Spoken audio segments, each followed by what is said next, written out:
Bismillahirrahmanirrahim. Alhamdulillahi rabbil alamin. Wassalatu wassalamu ala ashrafil anbiya'i wal mursalin, nabina Muhammad wa ala alihi wa sahbihi ajma'in. Amma ba'd. Me emrin e Allahut të falenderojmë. Paqja, mëshira, mirësitë dhe bekimet e Allahut qofshin mbi profetin e tij dhe dërguarin e tij Muhammedin alayhi salatu wassalam, mbi familjen e tij, mbi shokët e tij, mbi çdo besimtar që e ndjek dhe pason rrugën e tij deri në ditën e fundit. Vazhdojmë në shpjegimin e akides tahawije. Mësimin e kaluar folëm për arshin e Allahut, cilësitë e tij, veçoritë specifike të tij, gjërat që lidhen me të dhe gjërat tjera prej krijesave që kanë lidhje me arshin e Allahut. Mësimi sotëm ka të bëjë me ngritjen e Allahut Jalla fi ula mbi arsh, pra mbi fronin e tij. Allahu subhanahu wa ta'ala, sikur se na kanë treguar argumentet, ngrihet mbi arsh, qëndron mbi arshin e tij, mbi fronin e tij, Jalla Jalaluhu.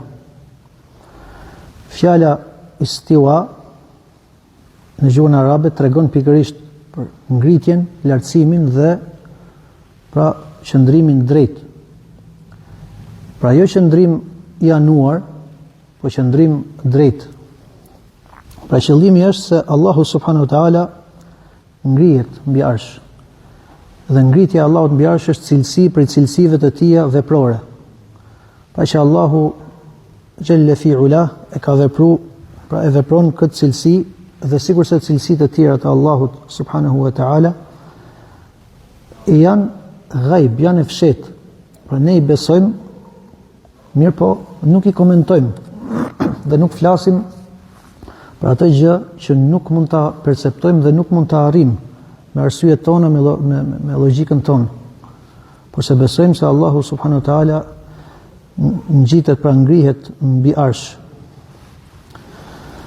Argumentet nga Kurani për faktin se Allahu subhanahu wa taala ngrihet mbi arsh kanë ardhur në 7 vende, në surën A'raf, në surën Yunus, në surën Ra'd, në surën Taha, në surën Furqan, surja Sejdë dhe surja Hadid. Përveç kësaj kanë ardhur në Kur'an dhe në Sunet dhe fjalët e sahabëve, ka shumë argumente që e tregojnë këtë fakt të pamohshëm. Ka konsensus, ka ixhma tek ehli sunneti se Allahu ngrihet mbi arsh. Jalla fi ula. Njerëzit të cilët nuk i dhanë përparësi fjalës së Allahut dhe profetit, mirë po i dhanë përparësi arsyes dhe logjikës tyre, e kanë kundërshtuar faktin se Allahu Jalla fi ula të ngrihet mbi arsh. Edhe nuk besojnë se Allahu, do të thonë, kjo ngritja e Allahut mbi arsh është diçka e vërtetë. Problemi me këto, do të thonë, e gjithë shkaku pse arritën në këtë përfundim janë parimet që ato kanë në besim. Pra parimet ne kemi treguar më herët, do të thonë, disa nga interpretimet që ato japin, pra trupëzimi, cilësitë që janë të krijuara, edhe nëse diçka është e krijuar nuk mund të bashkohet vetëm se me të krijuar, pra gjithë çështja po të mendojmë pak edhe po ta shikojmë gjendjen e tyre, e shikojmë se gjithë problemi është se ato i ka kapluar një smundje, dhe kjo është smundja e përngjasimit. Ato ç'a krahasimi i bëjnë krijesave, atë krahasim i bëjnë dhe Allahut subhanahu wa taala. Pra, kjo gjë për krijesat i bi kështu. Atëherë edhe për Allahun subhanahu wa taala i bi kështu. Gjithë problemi është që ato kanë rënë në përngjasim të thellë. E kanë përngjasuar Allahun subhanahu wa taala, do të thonë, me krijesat. Ato e kanë besuar se Allahu, do të thonë, leysa kemithlihi shay, se ai nuk është asgjë. Këtë e kanë besuar, mirë po kanë rënë në gabim kur Allahu thot fala tadribu lillahi al-amthal. Mos i bëni shembull, pra mos ose krahasoni, mos jepni shembull për Allahun subhanahu wa taala. Ato faktikisht duke dashur u largu përngjasimit kanë rënë në përngjasim vetë, pastaj kanë rënë në mohim. Dhe nuk e kanë vlerësuar Allahun ashtu siç e meriton dhe nuk i kanë dhënë Allahut subhanahu wa taala pozitën që i takon. Për tash me u largu faktit se Allahu subhanahu wa taala ngjitet mbi arsh, ngrihet Allahu mbi arsh. Ajetin në surën Taha, ku Allahu thot Ar-Rahmanu 'ala al-'arshi istawa, i gjithëmëshirshmi u ngrit mbi arsh.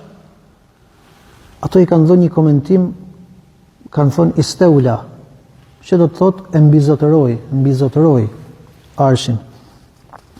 Diskutimi i gjatë, domethënë, që kanë folë dhe besoj disa gjona dhe i kemi përmend në këtë aspekt. Gjithë çështja është që ato nuk kanë argument për këtë që thonë. Nuk kanë argument, domethënë edhe kthehet sikur se tham tek problemet që i kanë me veten e tyre duke rënë në përngjasim, e përngjasojnë Allahun xhelle fi ula me krijesat dhe me arsye të prishur, me arsye të, domethënë me logjikë të smur, mundohen të japin kuptim fjalëve të Allahut, pra sipas asaj që ato dëshirojnë, dhe jo të nënshtrohen tek argumenti çfarë na ka ardhur në Kur'an dhe në Sunet. Kjo që përmendëm sipas radhitjes ishte çështja e tretë që ka të bëjë me fjalën e autorit. Kalojmë në çështjen e katërt, kur autori thot, Allahu mëshiroft, wa huwa mustaghnin 'anil 'arshi wa ma dunah. Dhe Allahu thot është i panevojshëm për arshin e çfarë ka nën të. Pra, kjo fjalë e autorit hedh poshtë disa hamendësime që i kanë disa njerëz, prej tyre janë kelamistët, se Allahu subhanahu wa taala përderisa qëndron mbi arsh, kjo tregon se Allahu ka nevojë për arshin. E thot Allahu është i panevojshëm, dhe fjala që thot dhe çfarë ka nën të, po do të tregoj autori për forcim për atë që kemi përmend në mësimin e kaluar, se arshi është krijesa më e lartë. Dhe mbi arshin qëndron Allahu subhanahu wa taala. Edhe çfarë vjen nën arsh, domethënë arshi është mbi çdo krijesë dhe pastaj vijnë krijesat e tjera. Allahu nuk ka nevojë as për arshin, nuk ka nevojë as për melajket që e mbajnë arshin dhe nuk ka nevojë as për krijesat e tjera. Domethënë çfarë do lloj krijese qoftë, Allahu është i pasur dhe pasuria dhe panevojshmëria janë cilësi të qenies së tij. Pra që Allahu është i panevojshëm janë cilësi që nuk ndahen prej tij asnjë moment, ndërsa njeriu është nevojtar për Allahun. Dhe shkurtimisht fjala e autorit tregon se Allahu është domethënë nuk mund të themi kurse si se Allahu ka nevojë për arshin, prandaj qëndron në të. Kjo është diçka domethënë që me domosdoshmëri prej fesë njeriu e di. Dhe e thot Allahu është i panevojshëm për asgjë, nuk ka nevojë Allahu për asgjë. Pasi arshi është krijesë e tij xhelle fi ula. Argument se Allahu subhanahu wa taala nuk ka nevojë për arshin janë dy. E para, ose dy lloje, po them, jo dy argumente, po dy lloje argumentesh. Lloji i parë është çdo argument që tregon se Allahu është domethënë e cilëson veten e tij me pasuri. Pra pasuri në sensin që nuk ka nevojë për asgjë. Çdo argument që Allahu e cilëson veten e tij si të panevojshëm, si të pasur, për shembull thot Allahu wallahu huwal ghaniyul hamid. Allahu është i pasuri, pra në vetveten e tij nuk ka nevojë për asgjë dhe i lavdëruari. Fa inna Allaha ghaniyun 'anil 'alamin. Se Allahu është i pastër prej botë, domethënë nuk ka nevojë në asgjë për asgjë. Jelle fi ula. Thot Allahu ja ibadi në hadithin qudsi, dhe hadithi qudsi është ai hadith që profeti sallallahu alaihi wasallam e përcjell prej Allahut Jelle fi ula, thot ja ibadi innakum lan tablughu darri fatadurruni wa lan tablughu naf'i fatanfa'uni. O robrit e mi, thot Allahu, ju thot nuk e keni arrit atë fuqi që të mboni dom, po as që të mboni dobi. Pra, Allahu subhanahu wa taala është i plot fuqishëm dhe njeriu në qenien e tij është e mangët, është e dobët, është nevojtare. Lloji i dytë i argumenteve janë argumentet pra që tregojnë dobësinë e njeriut. Thot Allahu: Inna Allaha yamsiku as-samawati wal arda an tazula. Allahu mban qiellin dhe tokën që mos shkatrohen. Pra nëse nuk do të ishte Allahu subhanahu wa taala, qielli dhe toka do të shkatroheshin. Allahu është ai që i mban. Tregojnë që çdo krijesë pra për Allahun subhanahu wa taala është nevojtare dhe pa Allahun subhanahu wa taala nuk mund të qëndrojë asnjë moment. Sigurisht e dim se për emrave të Allahut është El Qayyum. El Qayyum do të thotë ai që qëndron me veten e tij, që nuk ka nevojë për askënd dhe që mban edhe, domethënë, kujdeset dhe për të tjerët. Pra Allahu subhanahu wa taala i mban dhe kujdeset për krijesat e tija. Ja ejuhen nas antumul fuqara'u ila Allah wallahu huwal ghaniyul hamid. O ju njerëz, ju jeni nevojtar për Allahun, dhe se Allahu është i pasur, pra edhe i lavdëruar, jalla fi ula. Pra Allahu jalla jalaluhu nuk ka nevojë për arshin, nuk ka nevojë për dhe për me lajket që e mbajnë arshin dhe për asgjë tjetër subhanahu wa ta'ala. Dhe ky është domethënë një prej dyshimeve që u munduan ta hedhin kelamistët, të cilët e mohojnë se Allahu subhanahu wa ta'ala ngrihet mbi arsh dhe i marrin argumentet dhe i përplasin sipas dëshirës tyre, domethënë çfarë i përputhet me besimin që kanë, e marrin dhe komentojnë dhe i japin atë kuptim që duan.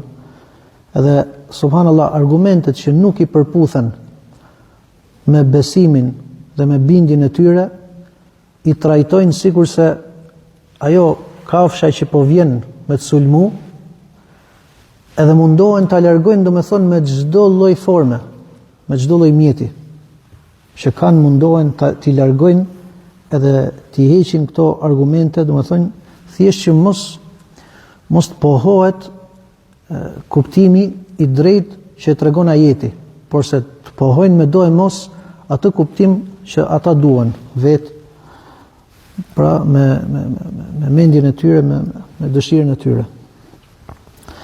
Prej atyre gjërave është se, sikur se tham, e përmendëm pra, nëse Allahu qëndron mbi arsh apo ngrihet mbi arsh, kjo tregon se Allahu ka nevojë për arshin. Dhe sikur se tham, ato janë të zhytur thellë, thonë në një smundje që është smundja e përngjasimit. E përngjasojnë Allahun subhanahu wa taala me krijesat, e duke qenë se krijesat thonë përderisa ngjitet apo qëndron diçka, pra japin shembujt. Krijesa përderisa vepron këtë gjë ka nevojë, prandaj po e bën këtë gjë. Edhe e krahasojnë dhe Allahun subhanahu wa taala me krijesën. Pra ato janë zhyt, thonë në përngjasim, e përngjasojnë Allahun subhanahu wa taala me krijesat. E normalisht kjo është diçka që nuk shkon. Allahu thot: "Fela tadribu lillahi al-amthal", mos bëni shembuj për Allahun subhanahu wa taala, sepse asgjë nuk mund t'i përngjasojë atij xhella fi ula. Çështja e katërt, me fjalën e autorit pohon autori, pra se Allahu subhanahu wa taala është në lartësi, është lart. Dhe autori këtu thot: "Muhitun bi kulli shay'in wa fawqahu". Allahu subhanahu wa taala përfshin çdo gjë, pra është përfshirës i gjithçkaje dhe është mbi gjithçka subhanahu wa taala. Kuptimi ose qëllimi i kësaj fjale, kësaj fjalie, është se Allahu është mbi krijesat e tij, Jalla fi ula. Dhe nëse flasim për lartësinë, është njësoj pra sikur se të flasim për cilësinë të qenurit, lart. Se në gjuhën arabe është fjala ulu dhe është fjala fawq. Pra janë të përafërta, mirë po, njëra tregon pozit, tjetra tregon, pra nëse do i marrim më specifik, tjetra tregon pozicion. Mirë po të dyja, nëse pra kjo ndarja është nëse bashkohen si fjalë. Nëse kur thuhen veç, atëherë edhe njëra përfshin tjetrën. Pra sikur se fjala ulu për Allahun subhanahu wa taala ndahet në 3 llojesh, të gjitha llojet e lartësisë i pohohen Allahut subhanahu wa taala, lartësia e qenies, lartësia e pozitës dhe lartësia e pushtetit. Që Allahu ka pushtet mbi çdo gjë, që Allahu është me pozitën më të lartë dhe që Allahu është lart. E njëjta gjë edhe për lartësinë, pra për fjalën fawq, që është në gjuhën arabe. Kjo lloj ndarje është dhe për atë fjalë, se Allahu subhanahu wa taala është me qenien e tij lart, është me pozitën e tij lart dhe është me pushtetin e tij lart, pra mbi çdo krijesë. Midis ehli sunetit dhe kelamistëve, për sa i përket lartësisë pozitës dhe lartësisë pushtetit, jemi dakord. Pra ato nuk e mohojnë se Allahu ka pushtet mbi çdo krijesë dhe nuk e mohojnë se Allahu ka pozitën më të lartë mbi çdo krijesë. Mirë po kur vjen për lartësinë e qenies, se Allahu është në lartësi, atëherë ato nuk e pranojnë këtë gjë dhe i kthejnë, argumentet, duke qenë se argumentet janë, të qarta në formë të prerë. Allahu thot: "Wa huwa al-qahiru fawqa ibadihi." Allahu është i gjithë pushtetshmi mbi krijesat e tij. Këtu kanë thonë pra kelamistët, lartësia në këtë ajet tregon lartësinë e pozitës. Pra, duke u argumentuar me fjalën e Allahut wa fawqa kulli dhi ilmin alim. Mbi çdo të ditur është një më i ditur. Edhe ky aspekti tjetër, thonë se Allahu është i pushtetshëm mbi krijesat, e njëjta me këtë tregon që Allahu ka pozitë më të lartë. Subhanallah. Këtu ka i diçka, domethënë. Nuk mundet kurrësi që Allahu subhanahu wa taala ta niste në këtë lloj forme me dash me tregu pozitën e tij. Pasi është diçka shumë e largët, kjo vetvete tregon nënshmim për Allahun. Pse? Një shembull që kanë thonë në poezinë arabe thot: "Alam tara anna as-sayfa yanqusu qadruhu idha qila inna as-sayfa amda min al-'asa." A nuk e shikon, thot, që shpata ti ja ke ul vlerën nëse thuaj që shpata pret më mirë se shkopi. Pra nuk është lavdërim këtë të krahasosh shpatën me shkopin. Apo vjen të të vi dikush për shembull të thotë që në fillim me dash me tregu vlerën apo pozitën e gjërave të çmuar dhe e gurëve të çmuar, të thotë për shembull diamanti apo gurë të tjerë të çmuar janë më me vlerë se sa qepa apo hudhra e gjëra të tilla. Realisht nuk ka lavdërim këtu për gurë të çmuar. Këtu ka nënshmim se po e krahason gurë të çmuar me qepën apo me hudhrën. Pastaj si mundet që, domethënë, Allahu të përmendi për veten e tij se është i pushtetshëm, pra me tregu që është më i mirë se krijesat. Me bë këtë lloj krahasimi, këtë lloj me vonë përballë krijesave. Se Allahu është më i pushtetshëm, pra ka më pushtet se sa krijesat. E ta përmend në këtë lloj forme. Pra realisht kjo është diçka që nuk shkon.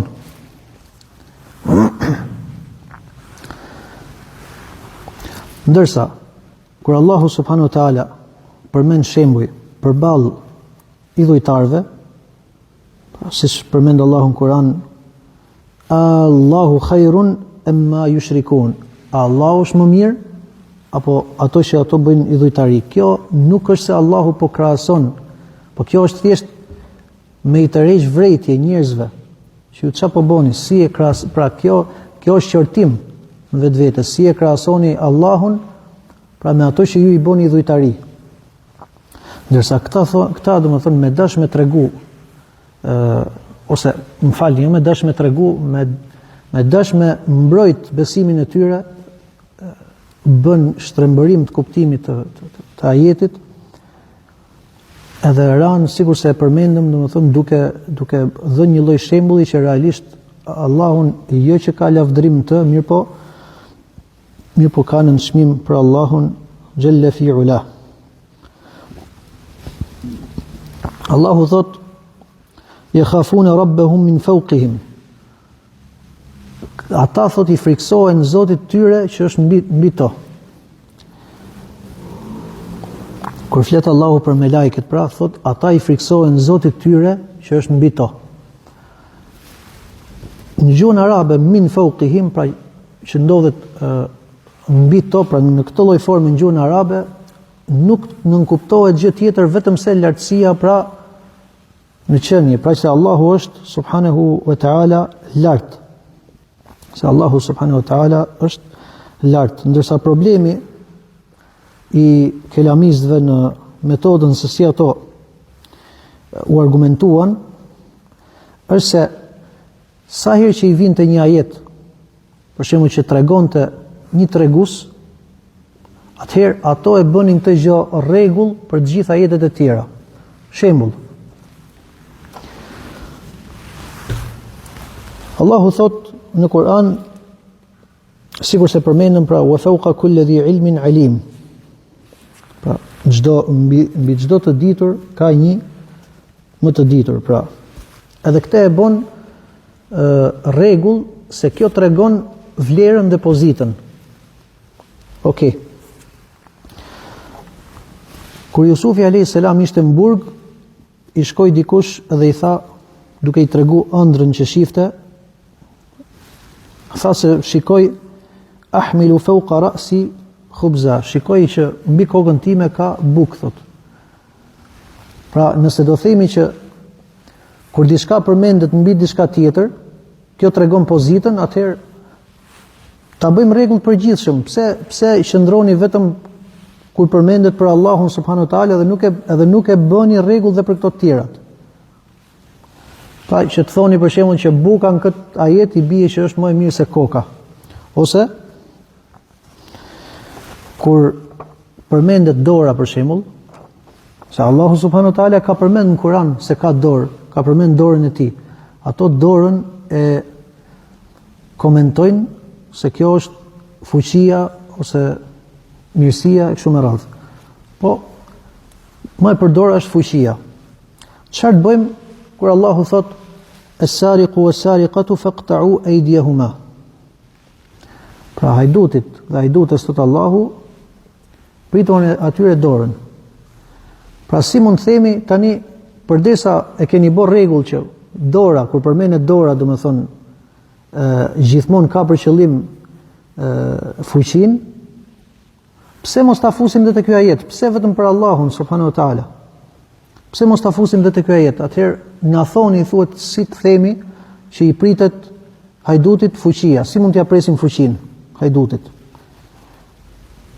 Normalisht që kanë për të thonë kjo është e pamundur, është diçka që nuk mund të merret ajetin këtë lloj forme. Atëherë i themi po, me të vërtetë është e pamundur. Është e pamundur dhe nuk mund të merret ky lloj komentimi, dhe për sa i përket Allahut subhanahu wa taala, kur përmendet fjala dorë ose çdo lloj cilësie Allahut subhanahu wa taala, është akoma më e pamundur me shku tek komentimet që ju i keni dhënë, pasi argumentet janë të qarta, sikur se e them. Qofshin nga Kurani, qofshin nga suneti, qofshin nga fjalët e sahabëve, edhe atyre i thuhet, atëherë mbani një standard të drejtë. Mirë po, si mund të jetë i drejtë një person që pason pasionin e tij, pra dëshirën e tij dhe nuk i nënshtrohet dhe nuk i dorëzohet fjalës së profetit alayhi salatu wassalam. Sidoqoftë, ne kemi argumente të shumta se Allahu subhanahu wa taala është në lartësi dhe është lart nga Kurani, Suneti, fjalët e sahabëve. Nëna e besimtarëve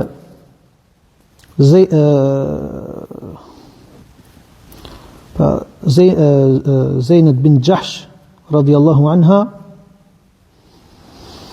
ka thënë, Zeynep bin Jahsh radiallahu anha ka thënë, duke ju krenu sahabeshave tjera, domethënë, dhe grave të profetit sallallahu alaihi wasallam, pra nëna e besimtarëve i thot, juve thot ju kanë martu baballar tu, i thot, ndërsa mu më ka martu, pra me profetin sallallahu alaihi wasallam, Allahu i cili është mbi 7 qej. Mu më ka martu, se ka ardhur urdhër prej Allahut subhanahu wa taala që ka për ta marrë profeti sallallahu alaihi wasallam. Pra nëna e besimtarëve thot që Allahu është në lartësi, ndërsa këto e konsiderojnë këtë lloj besimi si nga gjonat më të mëdhaja. Si thoni ju që Allahu është në lartësi? Pasi ky lloj besimi, sipas tyre, domethënë është i ngjashëm me fjalën e atyre, domethënë që adhurojnë idhuj. Pra kjo lloj krahasimi, pra se e çojnë tek trupëzimi, e çojnë tek, domethënë, ato filozofitë e tjera që kanë. Ka thënë Ibn Qayyim, këtu ka diçka të lezetshme, ka thënë Ibn Qayyim, Allahu e mëshiroft, se po të shikosh në ajetet e Kuranit, do të shikosh se Allahu subhanahu wa taala, nëse ka diçka që nuk i shkon për shtat, domethënë madhështisë së tij, apo është diçka që nuk është e drejtë, e ka tregu, domethënë në mënyrë të prerë që kjo fjalë apo ky lloj mendimi është i kotë. Sigur se është ajeti laqad sami'a Allahu qawla alladhina qalu inna Allaha faqirun wa nahnu aghnia. Allahu e ka dëgjuar fjalën e atyre që kanë thonë, pra për shifutët, fjalën e atyre që kanë thonë Allahu është i varfër dhe ne jemi të pasur. Edhe i shërton Allahu më mbrapa dhe tregon se do të jenë zjarr, pra dënimi i tyre, edhe ka treguar të qartë se kjo lloj fjale nuk mund thuhet. Pra është fjalë e kotë, është fjalë domethënë në maksimalisht e kotë, e gabuar. E ka treguar Allahu në mënyrë të qartë. Pyetja që i bëhet kelamistëve, qofshin prej sharive dhe të tjerë, që e mohojnë se Allahu subhanahu wa taala është në lartësi. Këta të cilët e thanë këtë fjalë, se Allahu është i varfër, sa ishin në aso kohë? Ishin pak. E megjithatë Allahu e përmendi në formë të prerë humbjen dhe devijimin e tyre. Ndërsa besimi se Allahu subhanahu wa taala është në lartësi, është mbi krijesat, dhe se Allahu është mbi krijesat e tij, sa e thonë këtë për njerëzve. Kjo është origjina. Kjo është origjina që e tregojnë domethënë kuptimi i parë i Kuranit, Sunetit, sahabët, shokët e profetit, madje logjika, arsyeja dhe fitra që Allahu e ka kriju njeriu, e ka bë që automatikisht beson se Zoti është lart. Mirë po, ata cilët janë përshtiellu gjërat, i është përshtiellu edhe argumentet edhe bindjet që kanë, e mohojnë këtë gjë. Mirë po, herë i shikon që gabojnë. Pak muaj mund të ketë, pash një video një nga hoxhallarët ose dietarët e Ezherit. wa in yamsaska Allahu bi dhurrin fala kashifa lahu illa hu. Dhe nëse Allahu të çon një fatkeqësi, po them një bela, një sprov, nuk ka kush të ta heqë atë sprov as kush tjetër përveç tij. Edhe boni me gisht lart. Ai kur ta pyesësh për këtë çështje, ai e mohon. E mohon, domethënë që Allahu të jetë në lartësi. Mirë, po ajo që Allahu ja ka vendosur për brenda shpesh herë i del njeriu. Po shejtani ja ka përshtilluar gjërat edhe e mohon me do e mos që Allahu të jetë në lartësi, sepse i futet rregullave filozofike, domethënë filozofon dhe thot kjo nuk mundet sepse i bie që Allahu është si krijesat e i bie është trupzim e kënea ne. Ama herë i del. Ose shikon lart, lartësi, ose e bën me gisht, drejtojnë lart dhe i del ajo që natyrshmëria që Allahu Jelle fi ula i ka kriju. Dhe ky besim, domethënë sipas tyre, që besimi që Allahu është në lartësi, të çon në trupzim, të çon në përngjasim. Madje në disa rregulla që ato i kanë, në rregullat në rregullat kelamiste që kanë, mund të çojë edhe, domethënë, që Allah nuk ekziston. Kanë ato rregullat e tyre, po nuk do qëndrojmë. Atëherë themi, nëse çështja është me të vërtetë kaq e madhe dhe kaq e rrezikshme, sa çu pretendoni, si ka mundësi, edhe është kaq e përhapur, si ka mundësi Allahu subhanahu wa taala nuk e ka tregu që kjo është fjala apo mendimi i humbur. Asnjë ajet, asnjë vend nuk ka ndonjë tregues që Allahu ta hedh poshtë këtë besim që ju e pretendoni të gabuar. Kjo tregon argument, domethënë logjik, se kjo është e vërteta, domethënë, kjo është e vërteta që nuk mund të kundërshtohet. Madje, po të shikosh argumentet që kanë ardhur në fe për lartësinë e Allahut, disa dietar kanë thonë që arrin diku 1000 argumente. Ndërsa disa tjerë, sigurisht është Ibn Qayyimi, ka thënë që arrin 2000 argumente. Dhe Ibn Qayyimi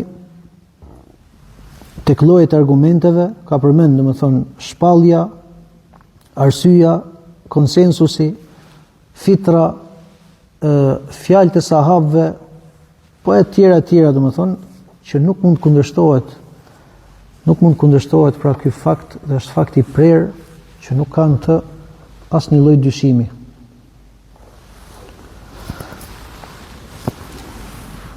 Çështja e 6,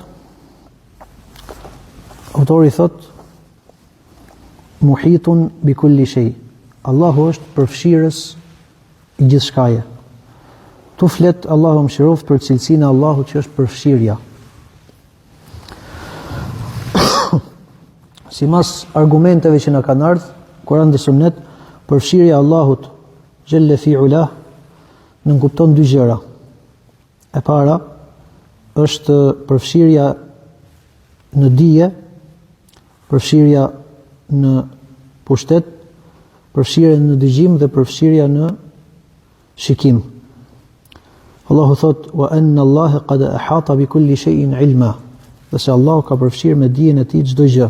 Dhe përfshirja është që diçka ti ta përfshish nga të gjitha, ose gjithë përfshirja, po themi që ti ta përfshish nga të gjitha anët. Kështu që themi se Allahu subhanahu wa taala ka përfshirë çdo gjë, çdo aspekt, çdo të madhe, çdo të vogël me dijen e tij.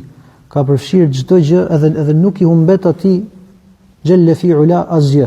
Ka përfshirë çdo gjë me dëgjimin e tij, ka përfshirë çdo gjë me shikimin e tij dhe ka përfshirë çdo gjë me pushtetin e tij, pasi ai është i gjithë fuqishëm dhe i gjithë pushtetshëm mbi çdo gjë dhe për çdo gjë. E dyta është përfshirja e Allahut Jelle fi ula me madhështinë e tij, me gjerësinë e tij subhanahu wa taala, me gjithë përfshirjen e tij. Kjo do të thotë, sikur se ka thonë Sheikhul Islam Ibn Taymija, Allahu përfshin çdo gjë sikur se i takon madhështisë së tij, pasi qejt dhe toka në dorën e Allahut subhanahu wa taala janë më të vogla se sa një farë në dorën tonë. Pra Allahu subhanahu wa taala është më i madhi. Allahu subhanahu wa taala me qenin e tij ka përfshi çdo gjë. Allahu thot: "Ela innahu bi kulli shay'in muhit." Allahu thot që është përfshirës për çdo gjë. Sigurisht nga argumentet që kanë përmend dietarët është fa ayna ma tuwallu fa thamma wajhu Allah. Kudo që të ktheheni është fytyra e Allahut xhalla fi ula. Pra ky besim se Allahu përfshin çdo gjë duhet të bashkohet padyshim se Allahu është në lartësi, se Allahu është i ndarë për krijesave të tija, se Allahu nuk bashkohet me krijesat, dhe përfshirja e dyta që përmendëm është se Allahu është i madh, se Allahu është madhështor. Prandaj, po të shikosh ajetet e Kuranit kur Allahu përmend lartësinë, ka lidhje bashkë.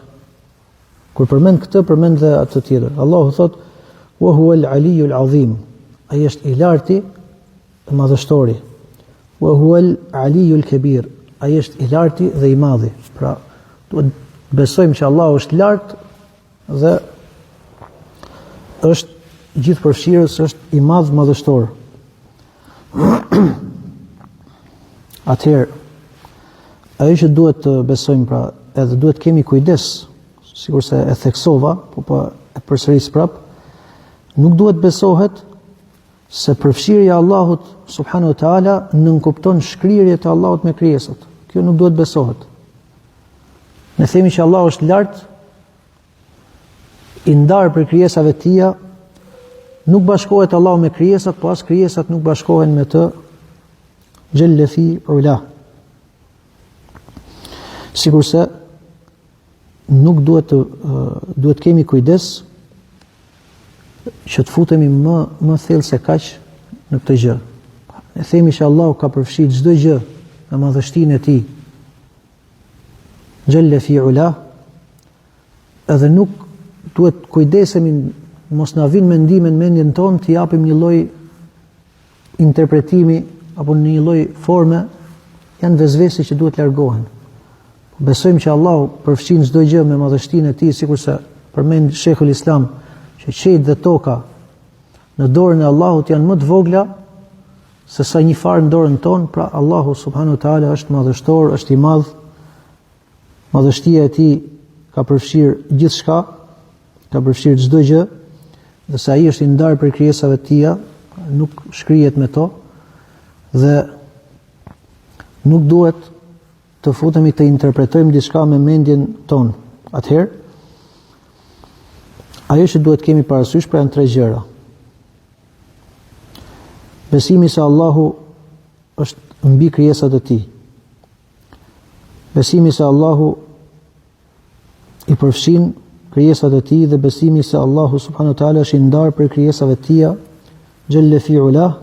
Dhe çështja e fundit, dhe me këtë e mbyll, fjala e autorit: "Wa qad a'jaza 'an al-ihatati khalqahu." Allahu subhanahu wa taala është gjithëpërfshirës dhe i përfshin krijesat e tij, sikurse e përmendëm, ndërsa krijesat nuk mund ta përfshin Allahun xhalla fi ula. Dhe kjo është, domethënë, kjo përfshin çdo gjë. Allahu, krijesat nuk e përfshin dot Allahun me dije, sikurse thot Allahu: "La yuhituna bi shay'in min 'ilmihi." Pra ato nuk përfshin diçka prej dijes së tij, pra dija e tyre është e mangët dhe nuk mund ta përfshijë dijen e Allahut xhalla fi ula. Nuk përfshin dot emrat dhe cilësitë e Allahut, ne dim disa prej tyre, po sa gjëra ne nuk dim që nuk na janë treguar, nuk e përfshin Allahun subhanahu wa taala, domethënë qenien e tij, realiteti i cilësive të tija subhanahu wa taala, ne dim vetëm atë kuptimin që Allahu na ka thënë Kur'an, mirë, por realitetin nuk e dim.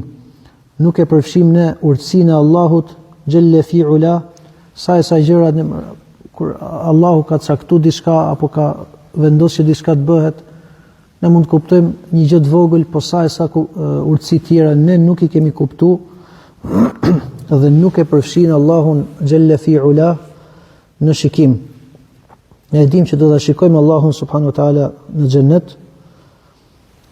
Mirë po, nuk kemi për ta përfshirë Allahun me shikimin ton. Nuk do ta shikojmë pra Allahun nga të gjitha anët e tij xhalla fi ula. Mirë po do shikojmë atë që na ka përmend profeti sallallahu alaihi wasallam. Pra ajo që duhet kemi parasysh, të besojmë madhështinë e Allahut subhanahu wa taala, të besojmë gjithë përfshirjen e tij subhanahu wa taala. Të gjitha këto që u përmendën nuk përmenden vetëm se që njeriu të shtohet madhërimi që ka për Zotin, të shtohet, domethënë, për ulje që duhet ketë ndaj tij, edhe ta di se Allahu është madhështor, edhe njeriu domethënë ta di gradën ku ka, nuk mund ta përfshijë Allahun xhalla fi ula në asnjë gjë, ndërsa Allahu i ka përfshirë të gjitha krijesat xhalla fi ula, pra me dijen e tij, me shikimin e tij, me dëgjimin e tij, me pushtetin e tij dhe gjithashtu me shënjen e tij xhalla fi ula, pra sa ai është madhështor dhe i madh. Subhanak Allahumma bihamdik, ashhadu an la ilaha illa ant, astaghfiruka wa atubu ilaik. Assalamu alaikum wa rahmatullahi wa barakatuh.